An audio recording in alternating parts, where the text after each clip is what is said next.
최근 며칠간 뉴스 화면을 가득 채운 미사일의 궤적과 폭발의 화염을 보며 여러분은 어떤 생각을 하셨습니까? 미국의 이란 공격이 성공적이었다는 보도가 쏟아집니다. 트럼프 대통령은 지지율이 반등하자 백악관에서 훈장을 수여하며 축배를 들었습니다. 우리 곁에 많은 교회와 목회자들도 이 작전을 하나님의 심판이라 부르며 열광합니다. 이란과 북한은 사탄의 세력이니 그들을 무너뜨리는 미국의 군사력이야말로 하나님의 공의를 실현하는 도구라고 말이죠. 그런데 저는 오늘 그 화려한 승전보 뒤에 가려진 소름 끼치는 이질감에 대해 이야기하려 합니다. 축배가 터지는 그 시각, 이란 남부 미나부의 한 초등학교는 미사일에 직격당했습니다. 7살에서 12살 사이에 어린 여학생들을 포함해 165명의 아이들이 목숨을 잃었습니다. 화면 속에는 주인을 잃은 붉게 물든 가방과 반쯤 타버린 공책들이 뒹굴고 있었습니다. 그 아이들이 사탄입니까? 그 아이들의 죽음이 미국의 중간선거 지지율을 위해 지불되어야 마땅한 부수적 피해입니까? 우리는 너무나 쉽게 심판이라는 단어를 입에 올립니다. 하지만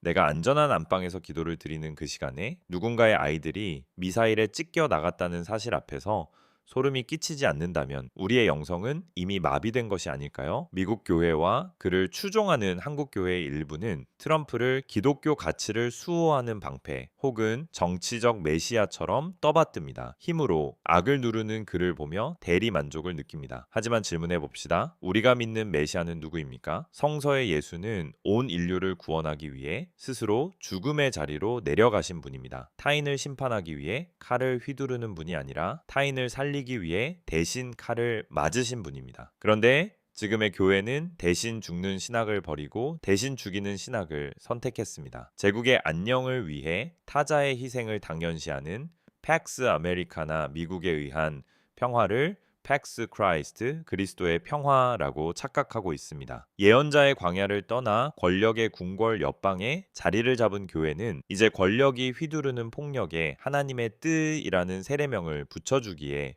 급합니다. 이런 이야기를 하면은 문매가 돌아옵니다. 공산주의자냐, 북한 편이냐, 가짜 목사다. 어처구니가 없습니다. 진짜 생명의 존엄을 말하는 것이 어떻게 이념의 문제가 됩니까? 고통받는 자 곁에서 우는 것이 어떻게 이적 행위가 됩니까? 어떤 이들은 묻습니다. 당신이 이렇게 울분을 토한다고 해서 역사의 방향이 바뀌겠느냐고 말이죠. 네, 맞습니다. 저의 이 작은 외침은 제국의 견고한 성벽에 흠집 하나 내지 못할 수도 있습니다. 하지만 제가 오늘 이 영상을 올리는 이유는 세상을 바꾸기 위해서가 아닙니다. 이 미친 세상에 동화되어 나 또한 타인의 고통에 무감각한 괴물이 되지 않기 위해서입니다. 내가 믿는 신앙이 권력의 신여가 되어가는 것을 묵인하지 않겠다는 저 나름의 처절한 생존 신고입니다. 저는 오늘 예루살렘을 바라보며 우셨던 예수를 기억합니다. 그분은 승전보를 기다리는 군중 속에 계시지 않았습니다. 그분은 무너진 성벽 곁에서 이름 없이 죽어간 이들의 슬픔 속에서 함께 울고 계셨습니다. 하나님은 제국의 승전보가 울려 퍼지는 화려한 예배당이 아니라 부서진 교실 자네 곁에서 죽어간 아이들의 손을 잡고 계실 것입니다. 우리는 바꿀 수가 없기 때문에 침묵하는 것입니까? 아니면 침묵하기 때문에 바뀌지 않는 것입니까? 주류 교회가 듣지 않아도 좋습니다. 단 한 사람이라도 이 비극 앞에 멈춰서서 우리가 믿는 하나님은 지금 어디 계시는가를 묻기 시작한다면 그것으로 충분합니다. 저는 오늘도 그 눈물을 따라가 보려 합니다. 함께 울어주셔서 감사합니다.